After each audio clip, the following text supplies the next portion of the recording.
David Ashford was 44 years old, and his wife had just walked into the biggest mistake of her life. She just did not know it yet. Portia had a plan. A careful, patient, 3-year plan. She was going to file for divorce and walk away with $250 million. Half of everything. Half of the $500 million David built from nothing. Loading trucks in Compton at 16. Sleeping 4 hours a night in his 30s. Sacrificing everything most men his age took for granted. $500 million that existed before Portia Weston ever set foot in his life. She had already consulted her attorney, already drafted the settlement demand, already counted the money. She sat across from David every morning at breakfast, kissed him on the cheek, and smiled, completely certain she had already won. What Portia never considered, not once in 3 years of planning, was the 41-page document she signed before the wedding. The one David's attorney had spent months making airtight. The one with Portia's signature on every single page. She was about to find out exactly what it said. Before we jump into the story, comment where in the world you are watching from and subscribe, because tomorrow's story is one you need to hear. The office was not supposed to look like this. That was the first thing people said, the few times anyone came to visit. They expected something bigger. Glass walls, maybe. A view that announced itself, some visible proof of the number attached to his name. Instead, they found a converted bedroom at the back of a modest house in Calabasas. Cream walls, a plain oak desk, a window that looked out onto a small yard with 2 lemon trees David had planted himself and never gotten around to replacing when they stopped producing. He liked it this way, always had. David Ashford believed, with the quiet certainty of a man who had earned the right to believe whatever he wanted, that wealth worn on the outside was wealth on its way out. He had seen it happen too many times. Men who built something real and then spent their energy performing it for everyone around them until the performance was all that was left. He had no interest in that. He sat at his plain desk on Tuesday mornings, drank coffee from the same ceramic mug he had owned for 11 years, and ran a $500 million operation from a room that looked like it belonged to a high school history teacher. His mother would have appreciated that. He grew up in Compton. That fact was not a story he told for effect. It was simply where he came from, the same way the sun came up in the east. His father left when David was 9. No fight, no dramatic exit. The man just stopped coming home one week, and eventually it became clear he was not coming back. David's mother, Nora, was a school teacher at Willowbrook Elementary who wore the same 4 cardigans in rotation and kept a budget on notebook paper inside a kitchen drawer. She never complained. She stretched what she had across what he needed, and she did it every day without making him feel the weight of it. He started loading trucks at a distribution warehouse in Compton at 16. He told himself it was for the money. That was true. But the other truth, the one he only understood later, was that he was watching. He saw how the freight moved, where it slowed down, which handoffs broke the chain and cost time and money that nobody at the top was accounting for. He was 17 years old, and he was already seeing things the people who ran the place could not see, because they had stopped looking. By 24, he had his first freight contract, a small one. Nothing that would impress anyone, but it was his, and he ran it with the same precision he had been storing up in silence for 8 years. By 32, Ashford Logistics was moving freight for 3 Fortune 500 companies. By 40, he had expanded into commercial real estate and accumulated $500 million in fully audited wealth. Every dollar of it earned before Portia Weston ever walked into his life. He still called Nora every Sunday. He still drove himself to the taco truck on Figueroa that he and Ray had been eating at since they were both broke and 20-something and too stubborn to admit they were scared. Ray Okafor was his COO now and his best friend always, And they still argued about whether the carne asada had gotten worse since the owner's son took over the grill. Ray said yes. David said he was being dramatic. Neither of them was going to stop going. He met Portia at a charity gala 5 years ago. She was warm, she was smart. She seemed, and this was the part he had turned over in his mind many times since, genuinely unbothered by what he had. Most people, when they learned the number, started adjusting. Their posture changed. Their attention sharpened in a way that had nothing to do with him. Portia did none of that.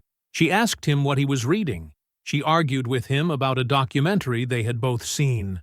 She laughed at the right moments and went quiet at the right moments and felt, across 2 years of dating, like someone who simply wanted to be near him. He proposed. His mother came to dinner the weekend before the engagement and sat across from Portia at a restaurant in Pasadena and was perfectly gracious the entire evening. Then, in the car on the way back to Compton, Nora said the thing she had been holding all night. "Baby, I hope you're seeing her clearly." David told her she was being protective.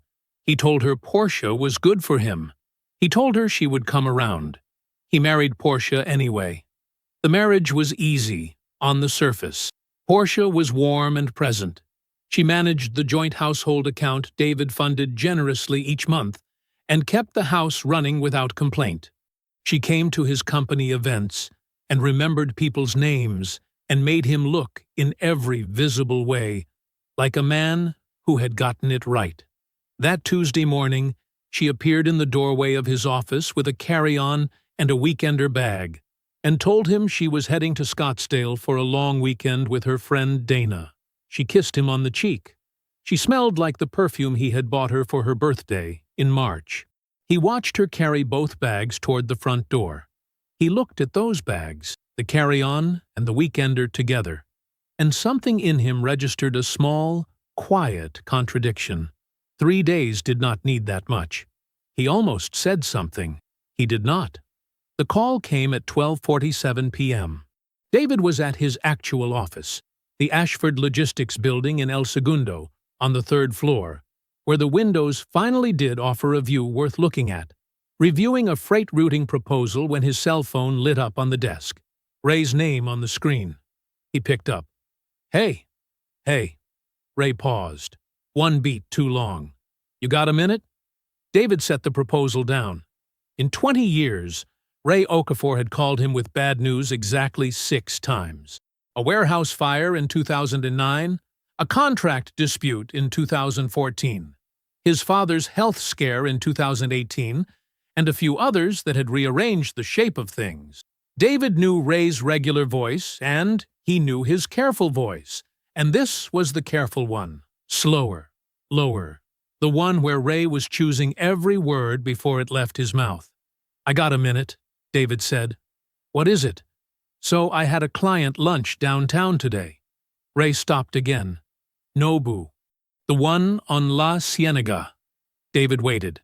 "I saw Portia." The room did not change. The freight proposal was still on the desk. The view was still there. David's coffee was still warm in its cup. Everything stayed exactly where it was, and David stayed exactly where he was inside it. "She wasn't alone," Ray said. "Some guy. I didn't recognize him. They were at a corner table, and it didn't look like lunch between friends, man. It was close. It went long. And before they wrapped up, the guy handed her a folder. Ray's voice dropped a little lower. She went through the papers inside. She smiled at something. Then she signed. David said nothing. She looked comfortable, Ray said. Not nervous. Not like someone doing something fast.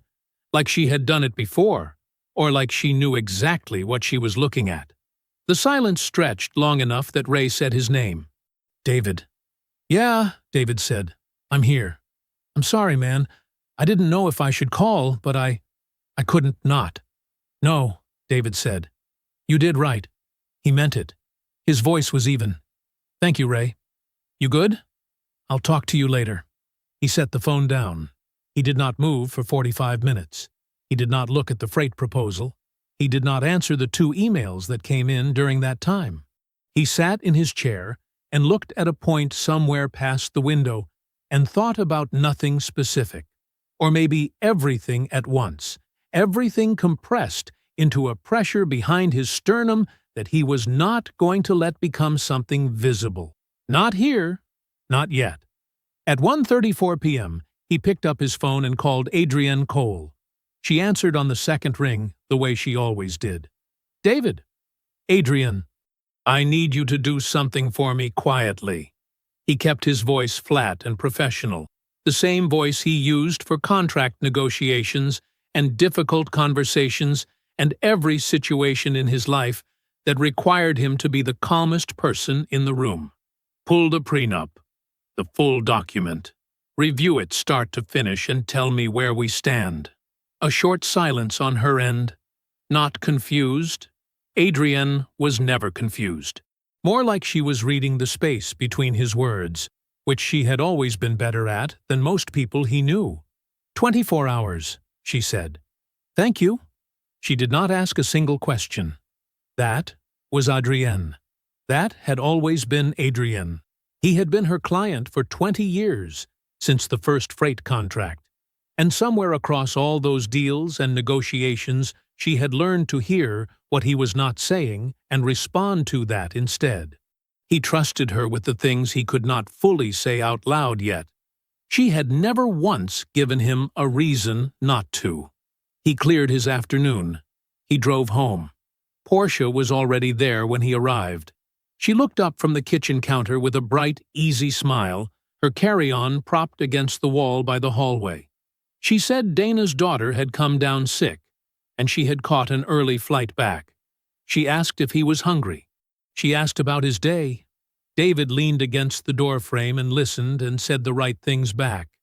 He asked about Dana. He said he was glad she was home. He smiled at the right moments. He had learned, across 20 years in business, that the most dangerous thing you could do when you suspected betrayal was let the other person know. Suspicion shown too early was a weapon handed to the wrong side, so he gave her nothing. He gave her warmth and normalcy and a version of himself she had no reason to doubt. After dinner, they watched something on television that he could not have recalled an hour later. She fell asleep against his shoulder on the couch, and he sat very still beneath the weight of her, looking at the far wall. He waited until her breathing had been slow and even for a long time. Then he moved carefully into the kitchen, opened his laptop on the counter, and logged into the joint household account. He had set the account up 2 months after the wedding, a gesture of trust. He funded it generously every month, enough for the house, for travel, for whatever she needed, and he had never once looked closely at where it went, because he had trusted her with it completely. He looked now. The transaction history loaded in rows on the screen, clean, evenly spaced. He scrolled slowly. The transfers were not large. That was the first thing he noticed. Whoever had designed this was careful. Each one small enough to look routine, sized deliberately below the thresholds that triggered automatic flags. A few thousand here, a few more there. Patient, consistent. He pulled up a calculator on his phone. He started adding. 3 separate LLCs, names he did not recognize. 18 months of transfers, 1 layer at a time, like water wearing a groove into stone so slowly you would never notice until the groove was already deep. The total came to $4.2 million. He stared at the number for a long moment. Then he closed the laptop. He turned off the kitchen light. He sat down in the chair by the window where the yard was dark, and the 2 lemon trees were just shapes against the night sky. He sat there until 4 a.m. David made French toast in the morning. He did it the same way he always did. Thick cut bread, a little vanilla in the egg mixture, the pan at medium heat, so nothing burned. He set 2 plates on the kitchen island and poured Portia's coffee the way she liked it, with oat milk and 1 spoon of sugar, and when she came downstairs in her robe, she smiled at him like the sun coming through a window. "You didn't have to do this," she said. "I wanted to," he said. He watched her eat. And he talked about nothing. A routing issue at work, the lemon trees needing trimming, whether they should do something for her birthday next month. She laughed at something he said. She touched his hand across the counter. He looked at her face across the breakfast table and kept his own face exactly where he needed it to be. At 8:15, he pushed back from his stool and said he had a call to take care of before 9. She waved him off without concern.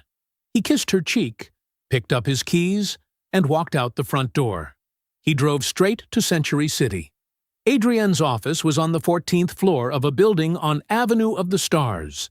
The elevator opened onto a lobby that was clean and quiet, and had no artwork on the walls, just dark wood, clean lines, and the kind of stillness that meant the person working there did not need to convince anyone of anything. Her assistant showed him in without a word. Adrienne was at her desk when he entered, her reading glasses on, a thick document open in front of her with color-coded tabs running down the right edge. She looked up when he walked in. She did not say good morning. She said, "Sit down." He sat. She folded her hands on the desk. "I pulled the prenup. I also pulled something else." She slid a single page across the desk toward him.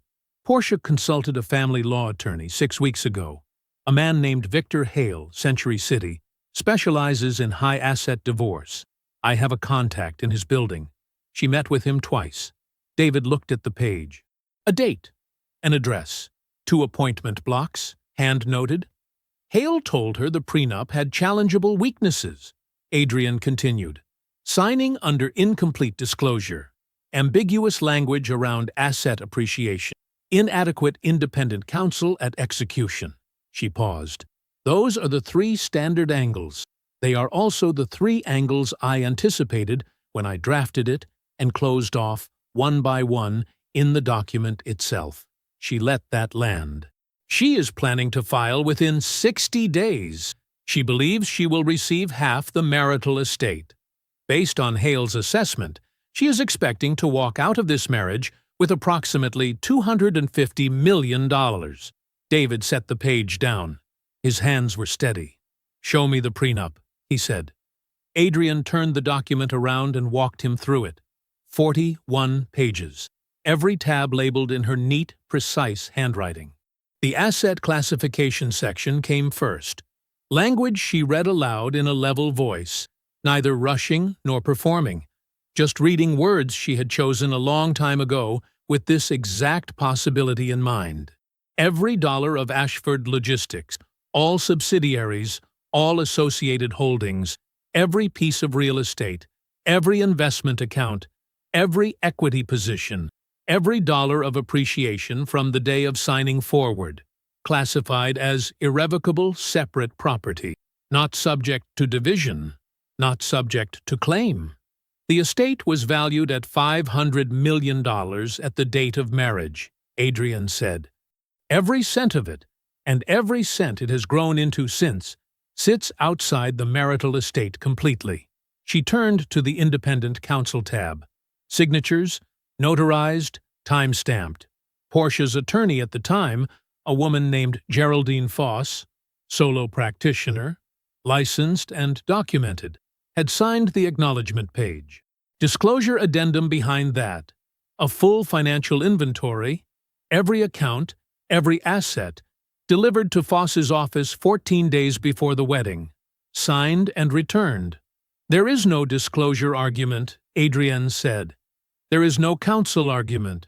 There is no appreciation argument." She closed that section. Victor Hale told her what she wanted to hear. Then she turned to the final tab. "Section 14, she said. "The fraud and dissipation clause." She read it plainly, without inflection. "In the event that either party engaged in financial fraud, deliberate asset dissipation, or financial misconduct against the marital estate, that party forfeited all rights to any and all marital assets, effective upon documented finding." She looked up. David reached into the inside pocket of his jacket. He removed his phone, opened the screenshot he had taken at 2 a.m. of the household account transaction history, and slid it across the desk. Adrienne picked it up. She looked at it for a long time. Her expression did not collapse or perform shock. It simply hardened, a slow, quiet shift, like something settling into place behind her eyes. She set the phone down. 3 LLCs, David said. 18 months, $4.2 million. Adrienne was quiet for a moment. Then she said, "Names on the LLCs? I don't have them yet." She nodded once. She reached for a legal pad. David looked out the window at the city below and made 2 decisions. He would not file first. He would let Portia execute every step of her plan. Let her feel the confidence of it. Let her believe she had already won, while he built everything she would not see coming. "Start building," he told Adrienne. "All of it." Quietly, she was already writing. He drove back to Calabasas. He pulled into the driveway. He walked through the front door and called out that his call had run long, that he was thinking they should trim those lemon trees this weekend, and did she want to go to dinner tonight? Somewhere nice. From the other room, Portia said that sounded wonderful. David called Ray at 7 the next morning. Not from his office phone. From his personal cell, the number Ray had saved under D since 2001, back when neither of them had anything worth protecting. Ray picked up on the second ring. "I need you in my office at 9, David said. "Come through the side entrance." Ray did not ask why. He just said, "I'll be there." The private office at Ashford Logistics was a corner room on the 3rd floor, with blinds that actually closed all the way, a detail David had insisted on when they renovated. He kept it simple. A desk, 2 chairs, a whiteboard he used for routing problems, and a small table by the window where he and Ray had eaten lunch from paper bags more times than either of them could count. He had the blinds down when Ray walked in. Ray closed the door behind him.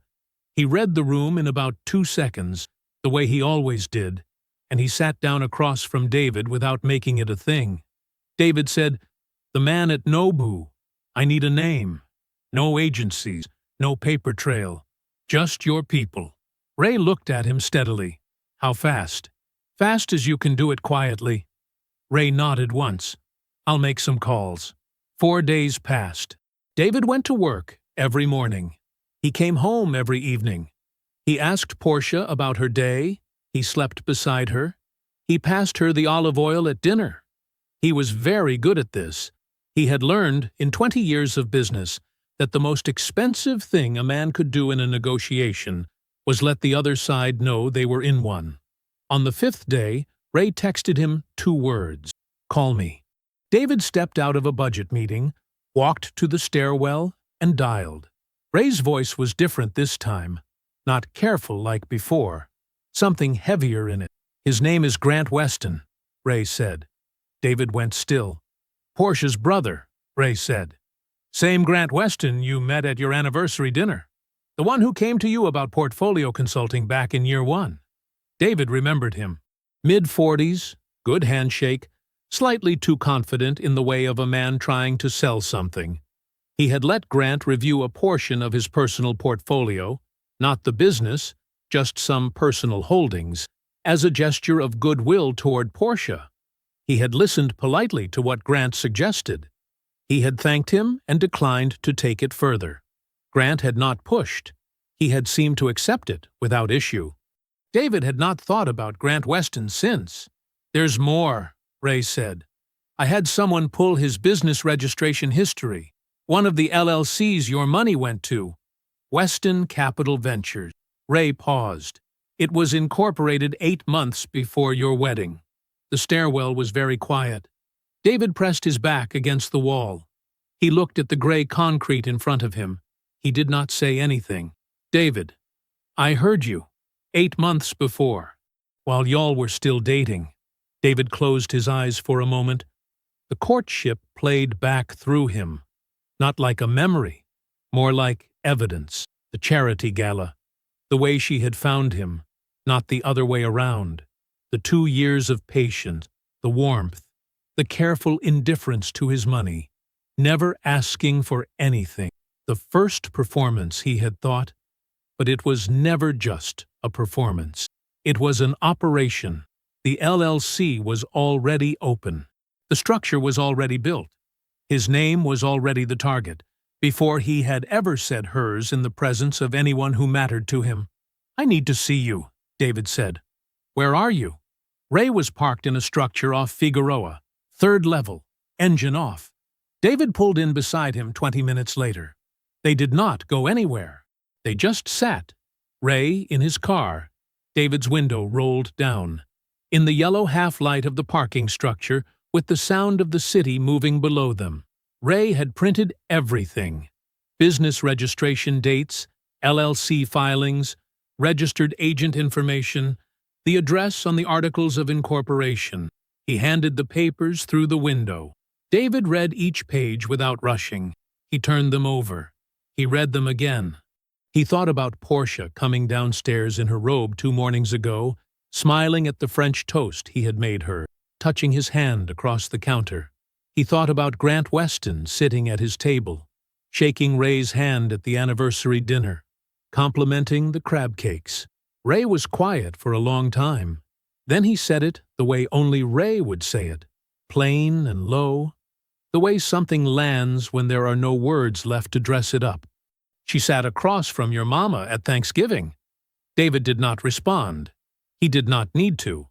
Ray had put into one sentence what the documents could not, what the LLCs and the incorporation dates and the forensic trail could not fully capture, the specific weight of it, where the betrayal actually lived. He sat with that for a minute. Then he took out his phone and called Adrienne. "I have a name," he said when she answered. "Grant Weston, Portia's brother. I'm sending you what Ray found." He paused. "I need a forensic accountant. Today, if possible. I want every dollar traced, and I want documentation that holds up in a criminal proceeding, not just divorce court." Adrienne said, "I'll have someone on it by end of day." 3 weeks passed. David Ashford made French toast on Saturday mornings. He refilled Portia's coffee without being asked. He laughed at the right moments during her stories about people from her old job. He asked follow-up questions he already knew the answers to. He was present, warm, and completely unreadable. A man so good at performing normal that the performance itself became a kind of discipline, the way long-distance runners describe the last mile. Not comfortable, but controlled. He did not miss a beat, not once. The Santa Barbara trip was Portia's idea. She brought it up on a Thursday evening, tilting her head the way she did when she was framing something as spontaneous. "We never do anything just for us anymore." David said that sounded good. He meant it to sound easy, relaxed, the answer of a man with nothing on his mind. She booked a room at the San Isidro Ranch, a suite facing the mountains. She seemed pleased with herself in a way she worked to keep small. They drove up on a Friday afternoon. The Pacific Coast Highway was clear. Portia had the window down, her hair pulled back, and she looked genuinely happy in a way that David filed away, in a part of his mind he had built specifically for this. A room where he kept the things he could not afford to feel yet. The resort was beautiful. Old oak trees, stone paths, the smell of jasmine coming off the hillside. They had dinner on the terrace, and Portia ordered a good bottle of wine, and for 2 hours they sat in the orange evening light, talking about nothing that mattered. It was almost convincing. He understood, sitting across from her, exactly how she had done it for 3 years. The probe came over breakfast on Saturday morning, unhurried, casual in the way that only practiced things are casual. "You know what I was thinking about," Portia said, looking out at the garden with her cup in both hands. "We never really set anything up together. Financially, I mean. Everything is kind of yours, separately. I wonder sometimes if we should have done it differently." She let that sit. She was watching him from the side, not directly, the way you watch something you are trying not to spook. David considered the fruit on his plate. He looked up with a soft expression that gave her absolutely nothing. "I hear you," he said. "It's something we could talk about down the road. There's a lot on my plate with the Fresno expansion right now." He reached over and covered her hand with his. "But I'm not going anywhere." She smiled. She squeezed his hand back. She did not push. She had no reason to. In her accounting of things, she had 30 days. She had time. Sunday morning, David called Nora from the resort's back garden, early, before Portia was awake. The garden was still cool. Dew on the grass, a hummingbird working over a red flower near the stone wall. Nora picked up on the third ring, the way she always did, as if she gave every call exactly enough time to prove it was worth answering. They talked about the usual things first: her church group, the neighbor's dog, a ceiling fan she needed someone to come look at. David made a note to send someone by that week. Then Nora asked, the way she always asked, calm and without pressure, "How are things with Portia?" He had answered that question the same way for 3 years. "Good, Mama. She's good." Something easy, something that moved them past it. This time the answer did not come. He stood in the garden with the phone against his ear. The hummingbird had moved on. The morning was very still. "I'm handling something, Mama." That was all he said. Nora was quiet. Not the quiet of surprise. The quiet of a woman who had been waiting for a sentence she already knew was coming, who had held space for it without ever naming it out loud. "I know you are," she said.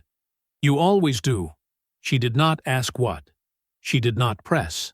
She just let those 6 words do what 6 words from Nora Ashford had always done: land clean and stay. They talked for a few more minutes about the ceiling fan. Then they said goodbye. What Portia did not know, what she could not have known, eating her breakfast on the terrace in the mountain light, was that she had spoken to her divorce attorney the previous Thursday evening, the same day she had suggested the Santa Barbara trip. The call had lasted 22 minutes. She had confirmed the filing timeline: 30 days. Her attorney had reviewed the prenup challenges again and remained confident. The asset disclosure issues, the independent counsel question, the classification language, all of it still looked viable. She had hung up the phone and gone downstairs and suggested a weekend away, and David had said, "That sounds good," and she had smiled. 30 days. That was all she needed. They drove back to Calabasas on Sunday afternoon. David carried in the bags. He set them by the stairs. He heard Portia in the kitchen, the low sound of a burner clicking on, a cabinet opening, and then, soft and unhurried underneath all of it, humming. A woman making dinner in her own home, comfortable, settled. A woman who believed the hardest part of her plan was already behind her. David stood in the doorway. He watched her. Then he stepped inside. Adrienne's office was on the 14th floor. David had been coming here for 20 years. He knew the elevator, the receptionist's name, the particular way the afternoon light came through the west-facing windows and turned everything amber by 3 o'clock. He knew the wall of bookshelves and the dark wood desk, and the 2 chairs across from it where people sat when they needed the best version of the truth, delivered without softening. He sat in one of those chairs now. Adrienne was at her desk. In front of her was a bound report, maybe 40 pages, cream-colored cover, the forensic accountant's firm name printed clean across the top. She did not open it immediately. She set her reading glasses on the desk beside it, the way she did when she wanted a moment before a difficult conversation. "The first 2 LLCs are exactly what we thought," she said. "Receiving accounts. Portia moved money in, Grant moved money around. We have the full transfer history, the account registrations, the signature authorities. It's documented thoroughly." She paused. "The third one is different." She opened the report. She turned it to face him and set it on the edge of the desk. "Meridian Path, LLC," she said. "Registered in Nevada 14 months ago. The transfers from the household account started 11 months ago, smaller increments than the other two, spread across 4 different deposit dates, structured to look like operating expenses. She let him look at the page for a moment. Meridian Path is not just a receiving account. It holds a 6% minority interest in Crestline Distribution. David looked up from the page. Adrienne's expression did not change. You know the name. He knew the name. Crestline Distribution. A mid-size freight company out of Riverside that had spent the last 14 months underbidding Ashford Logistics on 3 major contracts. Contracts David had expected to renew automatically after years of strong performance. He had lost one already. The other 2 were in review. He had assumed it was competitive pricing. He had put Ray on it. He had started running leaner margins to stay in contention. He looked at the report page again. The numbers were there. The acquisition date. The investment amount. $61,000. Moved in 4 transfers from an account he had funded. Used to buy a foothold in a company that had been quietly bleeding him for over a year. Adrienne folded her hands on the desk. Grant Weston used money from your household account to invest in a direct competitor. That investment gave Crestline operating capital and, very likely, access to information that helped them structure their bids against yours. She paused, letting that settle. Portia had access to the household account. The household account received deposits from your personal operating account every month. That money was used, at least in part, to fund a company undercutting your revenue. David did not speak. This is no longer a divorce case, Adrienne said. Or rather, it is a divorce case, but that is the smallest part of what this is now. She turned another page.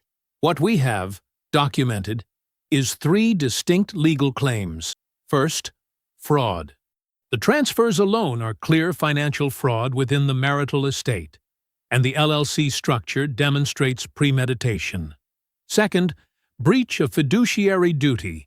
A spouse has a legal obligation of financial loyalty to the marital estate. What Portia did is a documented violation of that obligation. Third, she paused, tortious interference with business operations. A third party, Grant Weston, used fraudulently obtained funds to invest in a competitor for the purpose of undermining Ashford Logistics. That is actionable, separately and personally. David was quiet for a long moment. He thought about Ray.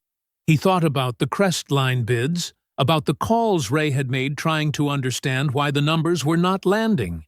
He thought about the one contract they had already lost, the one that had covered 12 driver positions and a depot lease.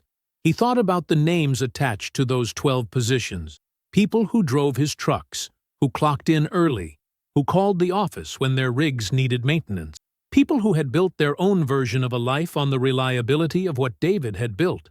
And the whole time, Portia had been humming in the kitchen. "Who does the counter-complaint name?" he asked. His voice was even. "Portia. And Grant. Personally." Adrienne held his gaze. He has no legal shelter here, no prenup, no spousal protection. He is a private individual who participated in fraud and funded a tortious business act with stolen money. David nodded once. He looked at the window. The afternoon light was going amber, the way it always did this time of day. He thought about a boy who had loaded trucks at 16 because there was no other option.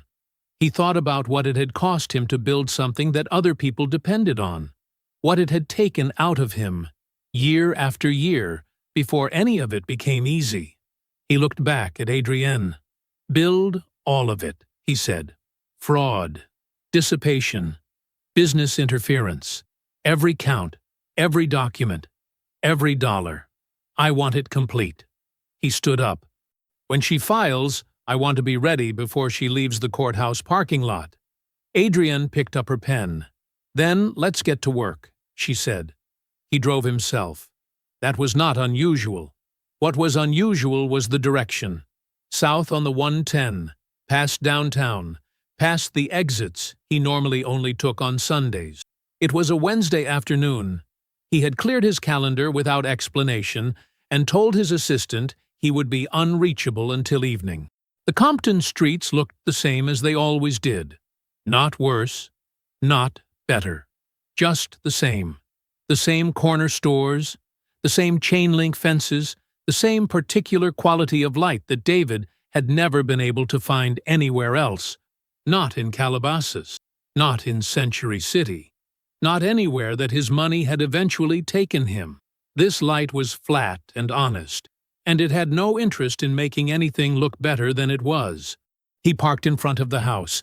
It was a small house, sand-colored stucco, a strip of lawn his mother still paid a neighbor boy to cut, a security door she had installed in 2004 and refused to replace because, she said, there was nothing wrong with it.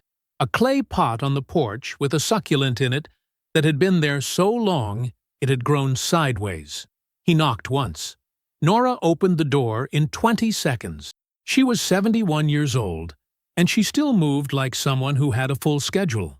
She was wearing a house dress, and her reading glasses were pushed up on her forehead, which meant she had been in her chair with a book. She looked at his face. She said nothing. She opened the door wider and stepped back and let him in. The house smelled like it always smelled, something clean underneath, a candle somewhere.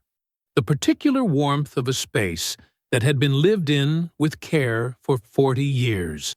David sat down at the kitchen table, the same table he had done homework at, the same table where Nora had spread her teacher's papers every Sunday night, the same table where he had told her, at 24, that he had just signed his first freight contract, and she had cried quietly into a dish towel and told him she always knew.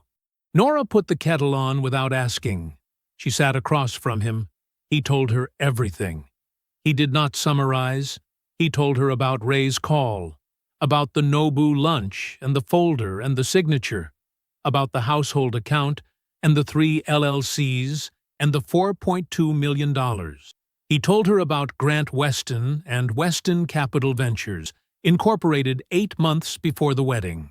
He told her about Crestline Distribution and the minority interest and the contracts David had lost because money siphoned from his own home had been used to help a competitor underbid him.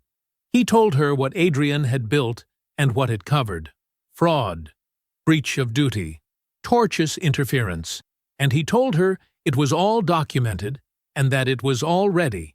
He told her because she deserved to know before it became public record, and because he needed to say it once, out loud, in a room that was real, to a person who had known him his entire life. When he finished, Nora was quiet. The kettle clicked off. She did not get up. She sat with it for almost a full minute. Not because she was processing it slowly, David knew, but because she was deciding what the moment actually needed. That was how she had always operated, saying the right thing instead of the fast thing. Then she said, "You're not going to let this break you." Not a question, not reassurance, a statement of fact, delivered the way she had always delivered the things she was most certain of, plainly, without decoration, with all of her weight behind it. David looked at her. "No," he said, "I'm not." "She came in here," Nora said, "sat at this table. She did not gesture at the table. She did not need to. Shook my hand, told me she loved my son." She paused, and the whole time her brother had a company waiting. "Yes." Nora nodded slowly. Her expression did not collapse into anger or grief. It settled into something harder and quieter than either of those things. The expression of a woman who had raised a child alone on a salary that should not have been enough, who had stretched and held and refused to let anything break what she was building, and who understood, without needing it explained, exactly what it meant that someone had looked at her son's life and seen only something to take. "Your daddy left," she said, "and you built all of this so that would never be the whole story." David did not answer. He did not need to. "And she knew that," Nora said, Not accusing, just naming it. Walked right through the door you left open. They sat together for a while after that. Nora made the tea. They did not talk about the case anymore. They talked about other things. Her book, the neighbor boy, and the lawn. A church trip she was considering in the spring. David ate 2 of the shortbread cookies she kept in the tin above the refrigerator. When he stood to leave, Nora walked him to the door. She put one hand on his arm. "When it's done," she said, "don't you carry her with you." He nodded. He kissed her on the cheek. He walked to his car. Adrienne called at 6:47 p.m., while David was still on the 110 heading north. "Portia's attorney filed the scheduling paperwork this afternoon," she said. "They have a date. She'll serve within the next 30 days. David kept his eyes on the road. The city was lit up ahead of him, orange and white, spreading out in every direction. "Let her file," he said. "Let her feel it for exactly 1 day. And then? Then we move." The process server arrived at 10:14 on a Thursday morning. David was in the middle of a logistics review with 3 of his regional managers when his assistant knocked twice and opened the conference room door with an expression that told him everything before she said a word. He excused himself quietly, stepped into the hallway, and found a man in a gray jacket holding a manila envelope with both hands. The man looked uncomfortable. He said David's name like a question. "That's me," David said. The man held out the envelope. David took it with one hand. He looked at it for a moment. His name typed on the front. Portia's attorney's return address in the upper left corner. The thing she had been building toward for 3 years finally arrived in paper form and handed to him in the hallway of the company he built, from a single freight contract, at 24 years old. There were 4 of his employees in the hallway. He was aware of all of them. "Thank you," David said to the process server. He said it the same way he would have thanked anyone for anything. The man nodded quickly and left. David walked to his assistant's desk and handed her the envelope to hold, calmly, like it was a piece of mail he would get to later. "Hold my calls," he said. "Of course." He went into his office and closed the door. He sat at his desk. He opened the envelope and read the filing from the first page to the last. The petition for dissolution of marriage, the preliminary financial disclosures, Stafford's name printed at the bottom of every page. The number did not appear in the filing itself, but David already knew what number they were coming with. He had known it for weeks. He set the papers down. He sat with them for a few minutes. Then he called Adrienne. "She filed," he said. "I saw it come through 20 minutes ago," Adrienne said. "How are you?" "Ready." "Good." A brief pause. "Everything on our end is staged. The counter-complaint, the forensic package, the supporting documentation. It's all organized, and it's all ready to go the moment you give the word." "Tomorrow," David said. "Let her have tonight." By the time David drove home that evening, Portia was already gone. She had packed in advance. He had known she would. He had noticed 2 weeks ago that certain things had begun disappearing from the house in careful, quiet increments. Small things, the kind of things a person might take one at a time without being noticed. Her side of the closet had a little more space than it used to. A framed photo from her nightstand was gone. He had said nothing. The house was still. He walked through it slowly. The kitchen, the living room, the hallway. Everything was where it had always been. His things. Her absence made the rooms feel less like loss and more like accuracy, like the house was finally telling the truth about itself. His phone rang at 8:22 p.m. Portia's name on the screen. He answered on the second ring. "David." Her voice was soft, careful. She had practiced this, too. "I know this is a lot. I want you to know that I didn't want it to get here." He said nothing. He let her continue. "I just think we both deserve to be happy, right? This doesn't have to be a war.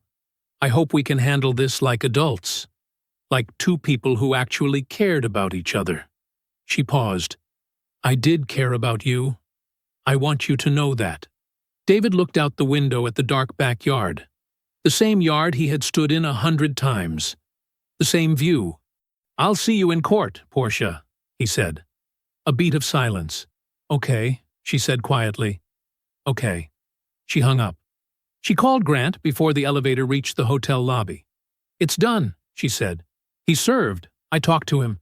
He sounds exactly like you'd expect." "Resigned?" "Resigned." Grant laughed. She could hear ice in a glass. "Good. Let him be. Stafford knows this prenup inside and out. The challenges are solid. 2 weeks, maybe less, before they're looking to settle. And when they do, 250 million, Portia said. 250 million, Grant confirmed. "Come up to the room." I ordered champagne.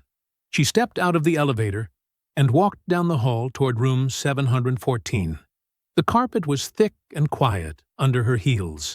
Through the window at the end of the corridor, the city glittered all the way to the hills.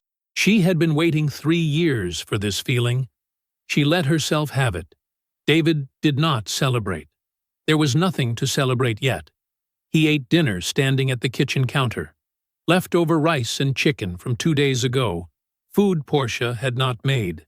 He cleaned up after himself. He sat in the living room for a while with the television off. At 10:45, he called Adrienne one last time. "Tell me we're ready," he said. "We're ready," she said. No hesitation. No qualification. "Good night, Adrienne." "Good night, David." He went upstairs. He got into bed. The house was quiet. He closed his eyes. The 14th floor of Adrienne's building looked out over Century City in every direction. Glass towers, wide boulevards, the Santa Monica Mountains faint and pale in the morning haze. It was a clear day. The kind of Los Angeles morning that looked like a promise. David had arrived 30 minutes early. He sat at the far end of the conference table with a cup of coffee he had not touched. His jacket was dark navy. His tie was simple. He looked like a man who had come to a business meeting, because that was exactly what this was. He heard them before he saw them. Footsteps in the hallway, the low murmur of Stafford's voice giving last-minute instructions. Then the door opened. Portia came in first. She was dressed carefully. Charcoal and cream, understated jewelry, hair pulled back. She looked composed in the way that only comes from practice, not calm, but controlled. Her eyes moved to David immediately, and she gave him a small, measured look, something that was almost sympathetic. The way a person looks at someone they have already decided is finished. Grant came in behind her. He had no seat at this table and no legal right to one, and Adrienne's assistant had told him so politely at the door. He had smiled and said he preferred to observe. He sat against the far wall in one of the chairs usually reserved for junior associates, close enough to watch everything. He was wearing a suit that was slightly too sharp for a man with nothing official to do in this room. His eyes moved around the table and landed briefly on David, with a satisfaction he did not bother to disguise. Stafford took his seat across from Adrienne and set his briefcase on the table. "Good morning," he said pleasantly. He had the easy confidence of someone who has delivered bad news to powerful people many times and enjoys it. Adrienne said good morning. She folded her hands on the table. Stafford opened. He was smooth, practiced. He laid out the community property framework in clear, unhurried terms. California law, equitable division, the legal principles that governed what happened to assets accumulated during a marriage. He acknowledged the existence of the prenuptial agreement with the particular smile of someone who thinks they know something you do not. He said they had reviewed it thoroughly. He said they had identified multiple grounds for challenge: signing under incomplete disclosure, ambiguous asset classification language, inadequate independent counsel at the time of execution. Then he reached into his briefcase and removed a document. He slid it across the table toward Adrienne with 2 fingers. "Our settlement demand," he said. Adrienne picked it up. She looked at it without expression. She set it down. Portia turned to David. Not through Stafford, not through pleasantries, directly to him. the way she had not done since the early days of the marriage, when she was still making him believe she was something she was not. Her voice was quiet, iron underneath it. "David, you built something remarkable." She held his gaze without blinking. "I was there for it. I supported it. And the law says that entitles me to half. $250 million. A small pause. "I think that's more than fair.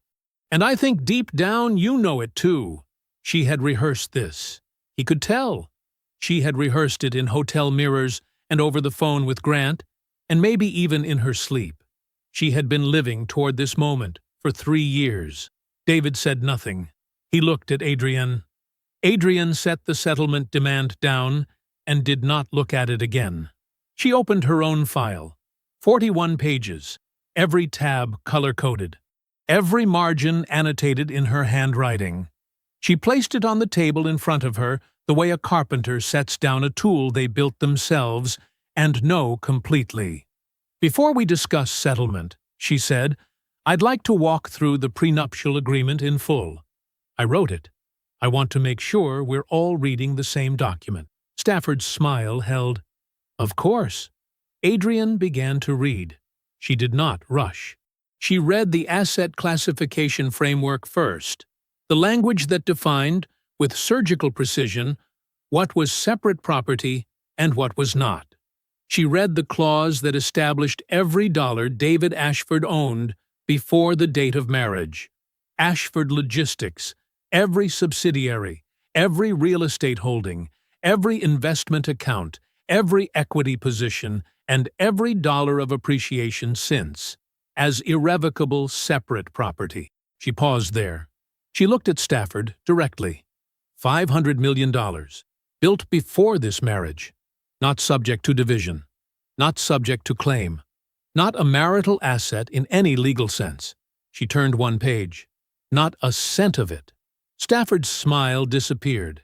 He pulled his own copy of the prenup toward him and started flipping through it quickly, looking for the gaps he had told Portia existed. Adrienne kept reading. The independent counsel clause. The disclosure addendum, a full financial inventory provided to Portia's attorney before the wedding, signed and acknowledged. The notarized signatures on every page. Every challenge Stafford had planned dissolved before he could raise it. Then she reached the final tab. "Section 14, she said. "The fraud and dissipation clause." She read it plainly.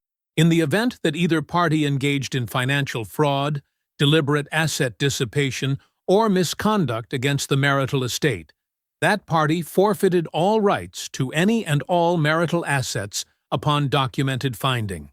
She closed the document.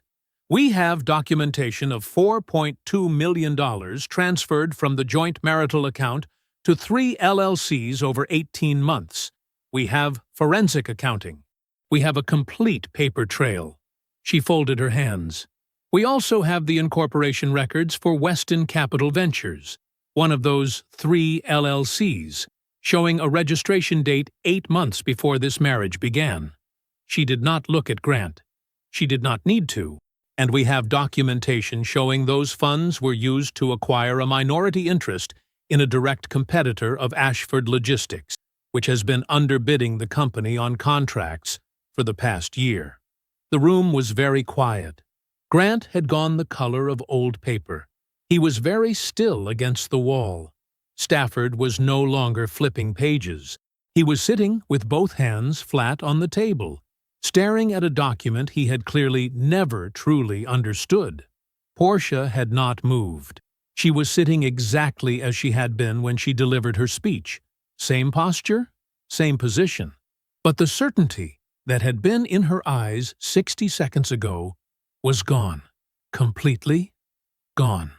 What was there instead was something David had never seen on her face across 3 years of marriage, 3 years of mornings, 3 years of performances. She had no next move. She was sitting at the end of something she had planned for years, and it looked nothing like she thought it would. David stood. He looked at Portia. Not at Stafford. Not at the document. At her. You came in here for $250 million. His voice was calm. Not cruel, just exact. Half of what I built before you knew my name. You're leaving with nothing. He picked up his jacket from the back of his chair. And you signed every page yourself. He looked at Adrienne. I'll be in the car. He walked to the door and opened it, and did not look back. The counter-complaint landed 2 days after the preliminary conference. Adrienne filed it on a Thursday morning, and by Thursday afternoon, it had been served on both Portia and Grant Weston personally. Not through their attorneys, personally. Their names on the documents, their addresses on the service records. Nowhere left to hide behind representation or process. Fraud, dissipation of marital assets, tortious interference with business operations. Grant was named individually. No corporate shield, no LLC buffer. Just Grant Weston, his name, his actions, his exposure. The competitor logistics firm, a mid-size operation called Meridian Freight, whose sudden aggressive pricing on 3 major contracts had cost Ashford Logistics real money over the past year, moved fast once their attorneys understood what the forensic accounting showed. Nobody wanted to be holding fraudulently obtained investment funds when a federal paper trail was already built. Within 10 days, Meridian had filed their own internal review. Within 3 weeks, 2 of the 3 contested contracts were pulled back for reevaluation. Both were ultimately returned to Ashford Logistics. The third went to bid. Ashford won it anyway. Grant's consulting practice did not survive the month. His clients were not many. The practice had always been modest, propped up more by ambition than by performance. But word moved fast in Los Angeles financial circles, and the fraud complaint was not a quiet document. 2 clients terminated their agreements in the first week. A third stopped returning calls. By the end of the month, the office was dark, and the phone had stopped ringing for good. Grant Weston, who had spent 3 years engineering a scheme he believed would fund the expansion of a legitimate business, was left with nothing to expand, and no one willing to trust him with theirs. He called Portia twice. She did not answer either time. Stafford withdrew from Portia's case formally, citing a scheduling conflict. It was a professional courtesy, a clean exit from a case that had stopped being winnable the moment Adrienne read Section 14 aloud. A second attorney reviewed the file and declined representation without explanation, which was explanation enough. The third attorney worked out of a small office in Burbank. Compact waiting room, generic landscape prints on the walls, the particular fluorescent hum of a place that does not pretend to be more than it is. He sat across from Portia, reviewed the case file for 40 minutes, and told her the truth in plain language. The fraud findings eliminate your negotiating position entirely, he said. You're not looking at a reduced settlement. You're looking at nothing. She settled for nothing. The case closed quietly. No trial. No dramatic final hearing. Just signatures on documents that confirmed what the prenup and the forensic accounting had already made inevitable. Before the final paperwork was signed, Portia called David directly and asked for a private meeting. No attorneys, just the 2 of them. He agreed without hesitation. They met in a small conference room in a neutral office building in Westwood. Nothing memorable about it? A table, chairs, windows looking out at an unremarkable parking structure. David arrived first and sat down. When Portia came in, she looked like someone who had been carrying something heavy for a long time and had finally stopped pretending it wasn't heavy. She sat across from him. She did not have a speech this time. What she had instead was something that looked, from the outside, like honesty. She talked for several minutes. She said she got lost.